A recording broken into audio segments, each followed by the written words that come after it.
We're back again for more upgrades. Getting rid of the stock OEM box for the new KS2 unit.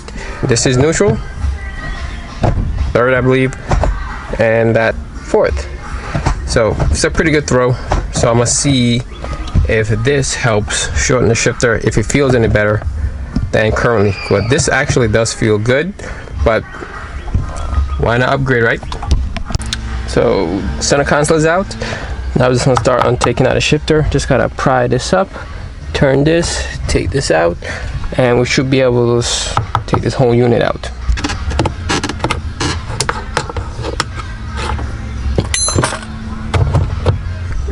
So just gotta take these out. These are the hold downs for the shifter plate.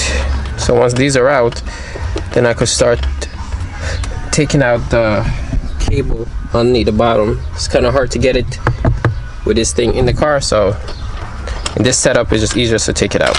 To get this section out, you just gotta turn it like this and pry it up, because when it goes in you push it down and then you twist it to lock it. And this one is the opposite. You just flip it over, pop off that spring, and everything comes out. Just pry it back like that and pops out. This spring is hard to find, so do not lose it. This is the units. They look basically the same, but this one you just fit it in order to make it work with OEM cables. So we're just gonna take this off, start mocking this up, make sure everything lines up correctly, which it does, and I'm gonna start bolting this down. This makes it a lot easier compared to the OEM one. So I'm gonna slide my hand underneath there and just attach the cable to the shifter. But before I do that, I'm gonna mount this in the fixed load. These are the base plates for the bushings from the AWD set.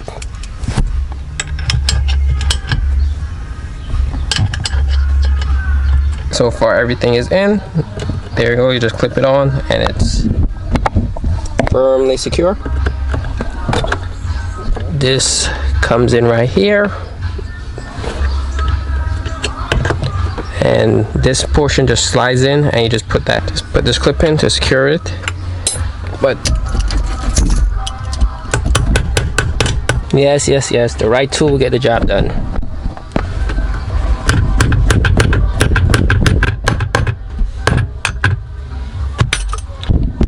Okay, so that's on.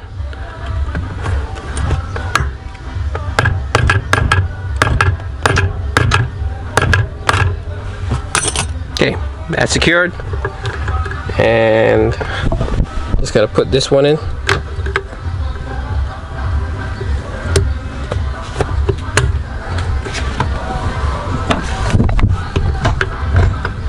So the shifting is definitely a lot shorter. Basically just that.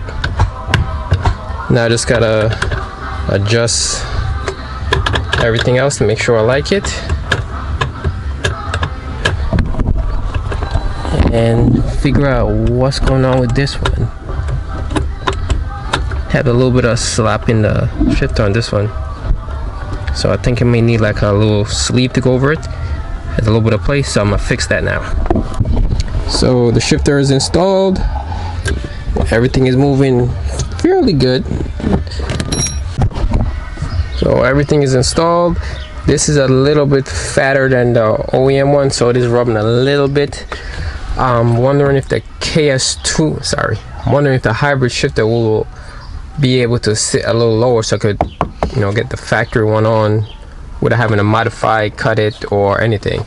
So I have to see if I could come across, or if I could see someone who has it, cheaper, or get another plate that's a little lower so I could push it down, but still will be touching over on this side. But for what it is, it's not bad. It's a lot shorter. Just when I'm going into fifth, I gotta put some real force into it. But if I grind down this area a little bit, because the C is touching, but grind it down a little bit, I'm sure it'll make it a lot easier. Now we're gonna install these into the shifter cables. Hopefully this improve the shifting a lot more and get it to be a bit more firm.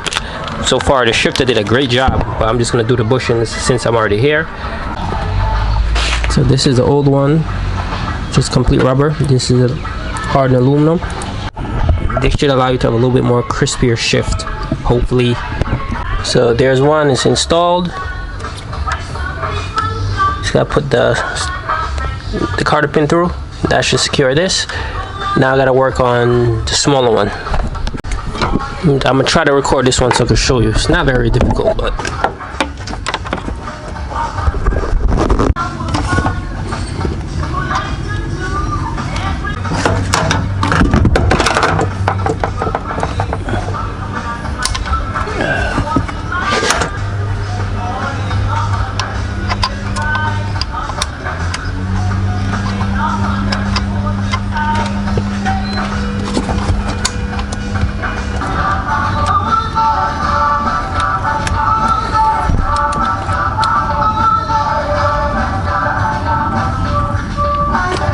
okay, so it's all the way through.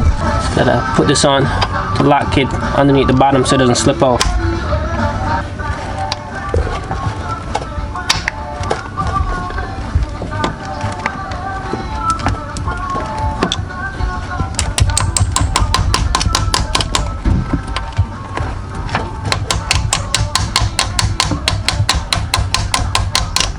It's in, secured, it's not gonna come back out. So now I could just install everything. So the new shifter bushings are also installed. There you go. Should give me a more solid shifting.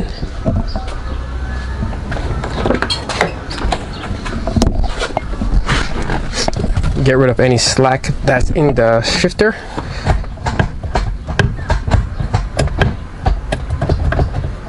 Ooh, stiff.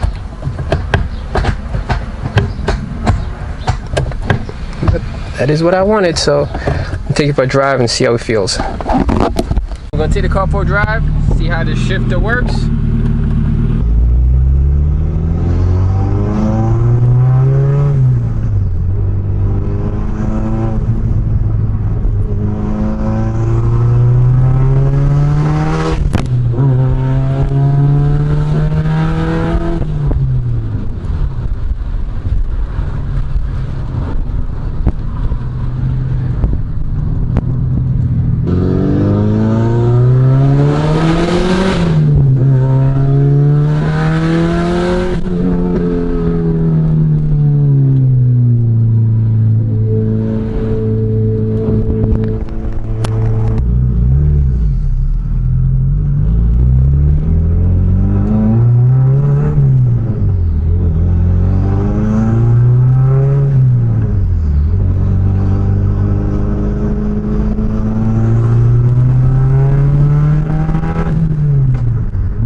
So we just took the car for a spin.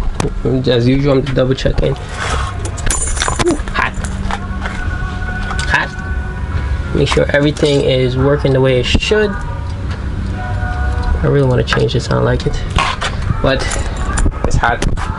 So I may have to end up putting vents in the hood just to help get some of the air out.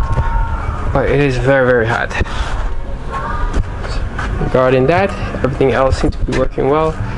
But the alignment is definitely off, so I don't know. See, the wheel is coming out and this. So when I was driving, it was skating on the road like that. So I'm gonna have to redo this alignment again until I could get the new springs. I think I should get the new springs tomorrow. I could throw those in so that I could set the alignment one last time and actually drive it to the shop, because I have to take it to the highway in order to get it fully aligned. And the way it's driving right now, on local roads, it's cruising like this. So I don't trust it on the highway, you know, 50, 60, 70 miles an hour for long periods of time. Nah, I don't trust that. But hit and boost, the overheating issue doesn't seem to be as prevalent. So far I haven't got that code that popped up again. So I think we may have gotten that resolved. We may have gotten it resolved. And this is the shifter. It is definitely a lot shorter. Every time I go into the first top gears, it feels like I'm hitting the actual shifter itself. So I don't know. Maybe I'm stretching the cable a little bit too much. See, it stops. It's literally hitting.